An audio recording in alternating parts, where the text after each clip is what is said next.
Hey everybody, this is Dr. Michael Shear, and I wanted to pass along this little just short video for all of our 3D printing friends out there that are in response to the COVID-19 crisis. As we know, it's creating a real challenge in our industry, in dentistry and 3D printing in general, to be able to go ahead and find the materials that we work with, especially some of the isopropyl alcohol.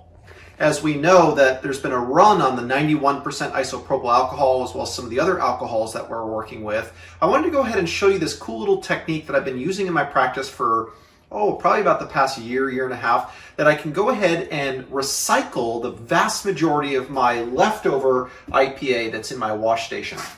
As covered in my online course at LearnDental3D.com, I show how to set up this innovative contemporary wash station that I use for all of my 3D printers in my practice.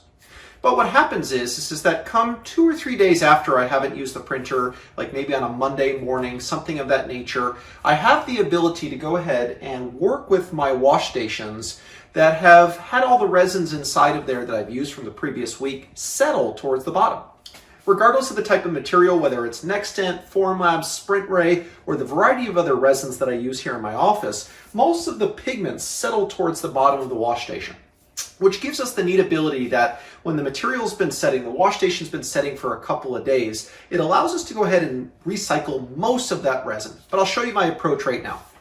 First and foremost, this is just kind of my raw 91% IPA. It's tough for me to go ahead and get this material now. So utilizing this recycling technique is going to really enhance the amount of 3D printing that we can do in our practices, in our 3D printing environments.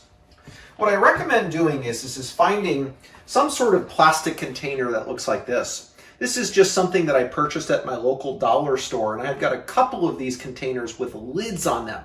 I have it separated based upon what type of wash solution I'm using, whether it's bioethanol, 91% IPA, or 99% IPA. But I left this out because you can kind of see this bucket here has been sealed for about the past week. And right in here is you see a pretty clear layer of the IPA and then also some settled pigments. The general idea of this approach is I can take out, one of our alginate bowls and pour off just this top layer of the IPA that's on the top. Taking a look at it from the top down, you can see all the kind of settled pigments, and you can kind of bring it over. And when I take this, I'm going to pour this just into my alginate bowl here until I start to get a lot of that material settling into there. And now you can see I've got a lot of that pigment kind of sitting here at the bottom. Now I've got a couple of options. I can go ahead and take some just paper towels and kind of dispense with most of this. We don't recommend pouring any of the alcohol down into the sewer system. So what I typically do is I'll take this, wad it up into a paper towel, and then you can dispose of it, just per your local regulatory agencies, or put it in one of the existing bottles that you have, something of that nature. In this case, I have a special trash can that I'm just going to go ahead and throw it away with. And then taking another of our towels just to kind of wipe the bucket, which gets out most of the particulate residue that's been there before. So what I'm going to do now is set aside my clean bowl, and I can reuse that very easily. What I'd like to do now at this point is go ahead and pour off most of my Formlabs wash station bucket. This one right here is just from my Formlabs wash station. You can see how we have a little cloudy layer inside of there, but at the bottom is going to be mostly kind of settled pigments.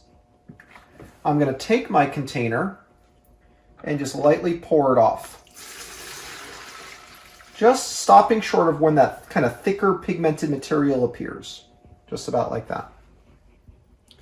Then I'm going to take my hands and just kind of mix it just like so, setting this container to the side, and grabbing another one of my clean alginate bowls. I'll pour off most of the dirtier amount inside of here. You can see how much dirtier that is compared to the other container.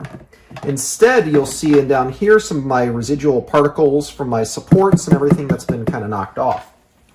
Cleaning my container just with a paper towel, getting rid of sort of most of those particles, giving a pretty clean wash container and wash station. Then what I'm going to do is I'm going to go ahead and take, instead of this super dirty material, which all the pigments inside of it, a less dirty, but still not super clean. This is just really a great protocol for using for my dirty side of my tank, my IPA. I'll take this, pour it off into here, and now you'll see here that I do have most of those particles removed from the bottom. I have a little magnetic stirrer that will go on the bottom, and then this goes onto my magnetic stirring wash station. So when I turn this back on, we see it's still relatively clean on the inside of there. Not ideal, but this is also really good protocols to be using during these challenging times of where we have to recycle the isopropyl alcohol. Once I take this, I can take one of my squeeze bottles, and this just has pure 91% IPA. You can't recycle and use, old IPA in these little spray bottles. It does need to be fresh IPA. But in a spray bottle, it's going to make sure that it does really short order work to make sure that that's clean really well. Once that goes back into here, my wash station is now ready to go ahead and start working with our 3D printed parts off of the actual 3D printer. In the meantime, I can go ahead and take out some of this dirty bowl here with this pigmented material, pour it back into the container, and then over the course of the next week, when I come back in next week to my office, we'll have the lid on top, and all that pigment will have a chance to settle to the bottom, and I'll repeat the procedure next week. Also on top of that, I do have some of that initial IPA that is super clean. If I wanted to, I could go ahead, that's from my original bucket, I can take this and put it into my clean station, which happens to be a form wash, or I can pour it back into my existing dirty side of my tank, completely up to whatever you kind of desire for your clean print station. I'm going to take this, put it out of an area that can go ahead and be subjected to the light, because I want that material to settle really nicely. At this point, I can go ahead and place my spray bottles back together. And also, certainly during a time of crisis, one thing I don't recommend doing is taking fresh IPA and using it into a squeeze bottle, which is normally what I advocate. However, one of the spray bottles with pure 91% IPA does do a very good job of doing an initial clean of our parts to minimize the effect of wasting too much IPA. At this point, this has kind of just been a neat little pro tip of how I go ahead and try to reuse 90-95% of the IPA once it's settled on the bottom of my tank coming in on a Monday morning. By using these innovative strategies as well, it's going to enhance the longevity of the existing IPA that I have in my office, or other solutions like bioethanol or any of the other resin cleaning solutions that we can use in our 3D printing practice. I can step this up, also do the same thing to my form wash or any of the other cleaning containers that you're using in your practices or laboratories to be able to wash your 3D printing models and parts and things of this nature. I hope this has been informative. Dr. Michael Shearer, if you have any other questions, make sure you check out our innovative online course at www.learndental3d.com.